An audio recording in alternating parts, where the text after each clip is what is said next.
आइए सिवान शहर स्थित डीएवी कॉलेज मोड़ के निकट महाकाल कंप्यूटर्स में नामांकन प्रक्रिया जारी है। अधिक जानकारी के लिए कॉल करें 700949 पर।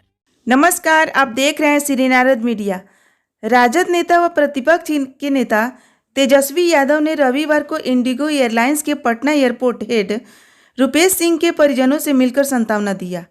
उन्होंने सरकार से मृतक रुपेश सिंह की पत्नी को सरकारी नौकरी दिलाने के लिए हर संभव प्रयास करने का वादा किया। उन्होंने रुपेश के बच्चों के समुचित शिक्षा दिलाने का भी आश्वासन दिया। तेजस्वी यादव ने नीतीश सरकार पर जमकर हमला बोला। छपरा से मनोज तिवारी के साथ जलालपुर से अखिलेश्वर पांडे की रिपोर्ट।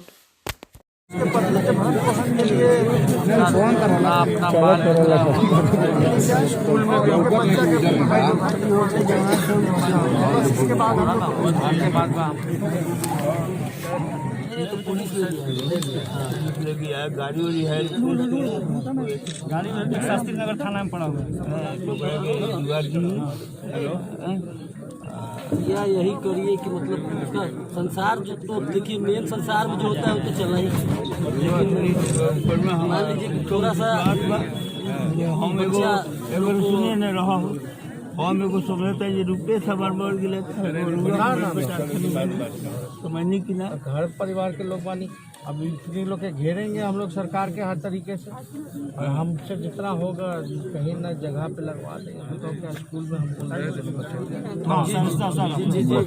राहुल मांझी विधायक जी के जगह हो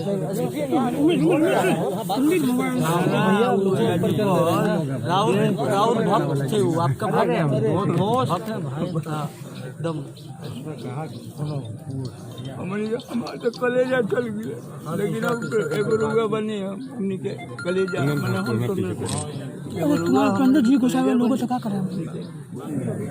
कोरोना में वसूली, दारू में वसूली, घूसखोरी, यही काम रह गया बिहार पुलिस का, और तो कोई काम है ही नहीं। इनके परिवार के लिए क्या मांग कर रहे हैं? घटना के 6 दिन बीत चुके हैं, लेकिन अब तक पुलिस के हाथ खाली है। अब सरकार से कुछ मांग करने का कोई फायदा है, लेकिन पुलिस डिपार्टमेंट को कम से कम न्याय करना चाहिए, अपराधी को पकड़ना चाहिए। पुलिस हमारे स्तर से रोजगार को लेकर के उनकी धर्मपत्नी को जो हो सकेगा उनको रोजगार दिलाने की काम हम करेंगे।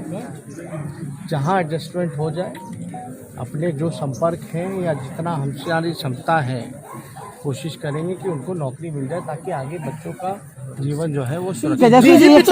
अपराध बढ़ रहा है, ऐसा लग रहा है कि सरकार जो है अपराधियों के, और 4-5 दिन से भी ज़्यादा हो गया, अब तक कोई सुराग तक नहीं मिला। अपराधी पकड़े जाने की तो दूर की बात है, कोई सुराग भी नहीं पता चला। किसने ये किया, क्यों किया, और माननीय मुख्यमंत्री जी से लगातार हम लोगों ने इस बात को सवाल पूछा है कि आपके रहते हुए में पूरी तरीके से नाक के नीचे बिहार को अपराधी चला रहे हैं, और आपसे कुछ हो नहीं रहा, एकदम थका हुआ मुख्यमंत्री नजर आ रहे हैं। यहाँ केवल सत्ता पक्ष के लोग आते हैं, केवल फोटो खिंचाते हैं और कोई दिलासा। आप माने या ना माने, लेकिन ये अद्भुत है कि 2 किलोमीटर दूर सीएम आवास के मात्र पुराई चक में जो पटना राजधानी है, वहाँ गोली से भून दिया जाता है। 15 राउंड चलाया जाता है, 6 बुलेट लगता है रुपेश को। अपराधी भाग जाते हैं, फरार होते हैं, लेकिन अब तक एक कोई पेट्रोलिंग, इतनी बड़ी सुरक्षा लापरवाही हुई। आप समझिए कि इस परिवार को कोई सिक्योरिटी तक नहीं मिला, सुरक्षा एकदम नहीं मिला सरकार द्वारा। हम लोग तो सबसे पहले मांग करेंगे कि सरकार जो है सुरक्षा जो है वो पहले प्रदान करें इनके परिवार को। किन कारणों से वहाँ है, हो सकता है कि हमने पहले भी कहा कि बड़े लोग हैं, हो सकता है कोई सरकार का मंत्री भी हो सकता है, क्योंकि पहले के कई घटनाओं में हम लोगों ने देखा, बालिका गृह मुजफ्फरपुर कांड में पहले हमारे बातों का मजाक उड़ाया जाता था, बाद में क्या हुआ क्या परिणाम निकला। तो कहीं ऐसा तो नहीं है कि उनके जिन्होंने अपराध किया है उनको बचाने के लिए हो सकता है कुछ बड़े चेहरे हों, इसलिए मामले को दबाया जाए। क्या यही वजह है जो स्लो इन्वेस्टिगेशन करके केस को खत्म और रफा दफा करने का काम किया जा रहा है? ये हो सकता है। और आप देखिएगा कि ये कोई मामूली घटना नहीं है। रुपेश सिंह जितने मिलनसार और जितने धनी व्यक्तित्व उनका था, हम लोग भी मिलते जुलते थे, हमारे से तो अच्छी दोस्ती थी, मिलना जुलना था, लेकिन कोई सोच भी नहीं सकता कि उनकी कोई दुश्मनी हो सकती है।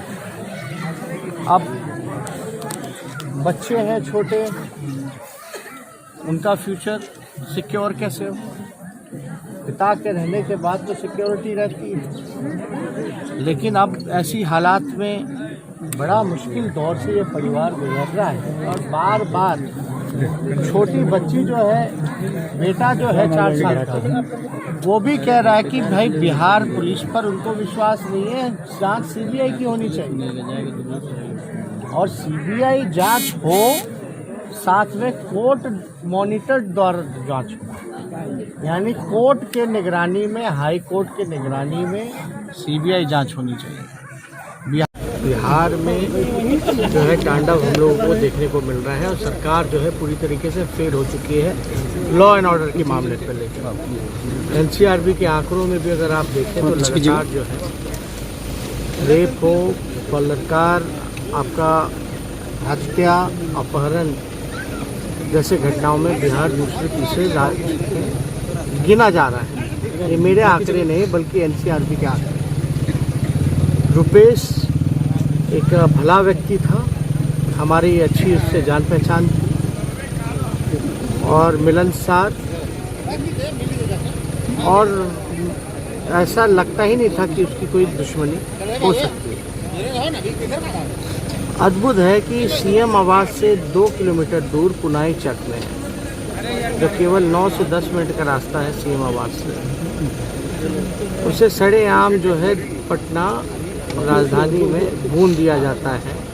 15 राउंड चलते हैं, 6 गोलियां लगती हैं, 2-3 लोगों का जिक्र चल रहा है और 5-6 दिन हो गए अब तक कोई गिरफ्तारी तो दूर की बात, कोई सुराग तक नहीं मिला। पुलिस प्रशासन फेल हो चुका है और विश्वास लोगों का इतना उठ गया कि 4 साल रुपेश का बेटा भी कह रहा है कि बिहार पुलिस से कुछ नहीं होने वाला, सीबीआई जांच करेगी। अद्भुत है कि अब तक इस परिवार को सुरक्षा नहीं मिली और हमने खुद कहा है कि सरकार रोजगार दे ना दे, हम अपने स्तर से उनकी धर्मपत्नी को रोजगार दिलाने की मदद करेंगे, दिलाएंगे। बच्ची का स्कूल एक नॉटरडम में है, एक डीपीएस में है, उनके स्कूल में भी हमारी बातचीत होगी, तो कोई कमी ना रह जाए उनके आगे के पढ़ाई को लेकर। तो ये अद्भुत है ना, कोई मामूली घटना नहीं है और इस तरह का घटना बिहार को लगातार देश भर में, दुनिया भर में शर्मसार कर रहा है। अपराधियों का पूरी तरीके से बोलबाला हो गया है। 15 साल से 16 साल से जो मौजूदा सरकार है बीजेपी की, नीतीश कुमार जी के नेतृत्व में, ये बिहार या अभिशाप के रूप में काम कर रहा है। और आप कह सकते हैं कि गृह डिपार्टमेंट है मुख्यमंत्री आंसू तक पहुँच नहीं, दिलासा तक नहीं देने। लोभी लोग हैं, सत्ता के लालची लोग हैं, केवल अपने सत्ता को बचाने में लगे हैं, ये जनता के हैं ही नहीं। ना आंसू पोंछ रहे, ना जनता के दुख के घड़ी में ये साथ खड़े हैं, संतावना नहीं दे पाए। इसलिए आज हमारी परिजनों से मुलाकात हुई और रुपेश तो